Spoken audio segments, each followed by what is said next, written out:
Okay, good morning and welcome to Mishna Yomi. Today we're learning Sheviis, 7th parak. Mishnah is Beis and Gimel. We'll be talking about what makes something Peros Kedusha Sheviis.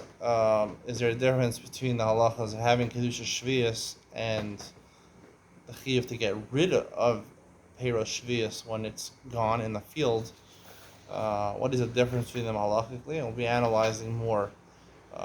Besides, yesterday we talked more about the issue of letting the land lay fallow for the benefit of the land itself. We're going to talk more today about a person doing transactions or benefiting from Peros Shvius. What is the issue of you? Peros Shvius. It has Kedusha Shvius. You're not allowed to destroy it. You have to eat it in a certain way. You have to get rid of it at a certain point. What's pshat? Second round for Ian on Mishnah. We'll discuss that more. Let's get into the Mishnayos right now. Mishnah Beis Vod Kol Achar Amru. Another general principle they said by Sheviis Kol She'eno Meichel Adam Meichel Behemo Min Atzovim Miskayim Ba'aretz. It doesn't have those four things we said yesterday. It's not fodder for people or for animals. It doesn't produce dyes, and it is Miskayim Ba'aretz. It'll remain. It won't decompose. Yesh Lo Sheviis Uladama Sheviis. It still has Kedusha Sheviis. Yesh Lo Sheviis. It still has Kedusha Sheviis. Ein lo biur ve'ein lo dama. The only difference is it doesn't have biur and ein lo dama of biur. If you sold it for anything else, the money doesn't have then a biur, because these things, since they're always around, they're miskayim ba'aretz. They're around in the land. They're staying there, not decomposing, so it never runs out for the chay and the soda. So therefore, you don't have to get rid of it in your house. I think the drasha says tali haba. They're dependent on one and on the other. So if it's always available for the animals in the field, it's never, you don't have to get rid of it. Ezehu, what are these things? Ikar haluf hashota, the root of this onion, the special type of onion. Ikar dandana, the root of the mint plant. Akarvanim. Akarvanim is another type of plant. Grows near a palm tree. It's very not chashav, but it remains. It doesn't decompose. Chalbitzin. Chalbitzin are the roots of this plant that produces milk-like white substance. Buchria, Buchria is another type of plant which you could actually color from it. These are types that you can color from, but I'm going to say that you can color from them. The dye is not a permanent dye. It's not a lasting dye, so it's not called minatzovim. Yesh lahem shvius. These things have shvius, the man shvius. They have kedusha shvius. You take them to your house, you can't destroy them.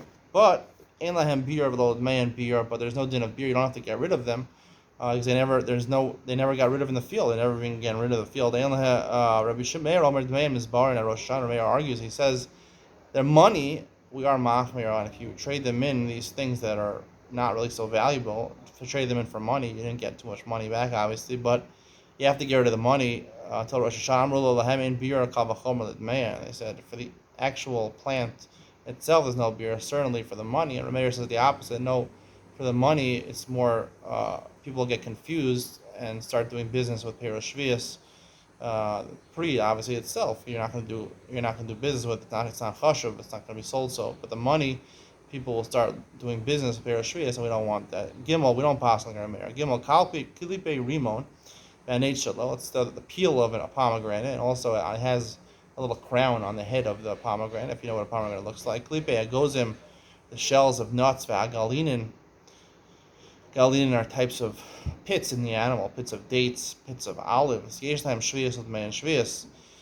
These things do have kedusha shvius and the shvius, because these things. Even though again they're not real, they're really waste products. But like we said, there's no biur for them because it's not really finished for the animals. But it does have kedusha shvius because it grows from the ground. Now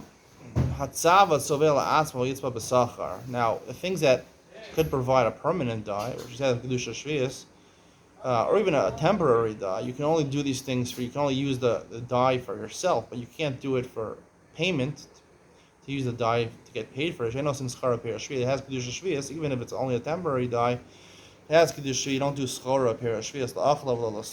The Torah says below. Now the Mishnah adds on other halachas which are similar. It's not related to shvius. Bechor meat, an animal which is a bechor, is just bechor, you bring it as a korban, so you're not allowed to you're not allowed to sell that because it has kedusha. Once you shechted it and you brought it as a korban, you could sell the meat, just not in a public place. Velo trumos, again, you can't benefit with trumos because all of these things are considered to be. If you keep it around, you want to sell it, you keep it around, you come with the takal, you can eat it when you're tame, or a person who's a zar, not a non-Kohen is going to eat it. Bechor and truma have to be eaten by Kohen. And below nevelos, below treifel, shkas and ramasim, anything which is nevela, treifel, shkas and ramos. It says an extra word in the pasuk. It says tuma twice. One's isra achila, the one in the psachim. One's isra achila, one's isra hana. Right? Bugs, you can't get hana. Selling them for money is considered hana. It's considered benefiting from them. Certain animals like horses and camels, they're made for sale, but these things are not made for sale. You're not allowed to sell them. It's considered isra hana. Now back to Hilchos Shemitah, you shouldn't take vegetables, pluck them from the ground during Shemitah, and sell them in the marketplace. That is a violation of La'achla v'Lascharik, doing business with Sheviis. We're going to talk more about that in a Mishna. You can take and give it to your son, your child. He sells for a penny to his friends. That's not considered business. Let's say you took from your field or from someone else's field and you wanted to eat it, and you had extra left over. You really planned on eating it, mutter l'macha, then you could sell it because it's not called a schora because originally when you plucked it, it was for la'achila, so it's not included in the isser of la'achila schora. See on Ina Mishna will discuss more fully this isser of the kedusha of Sheviis.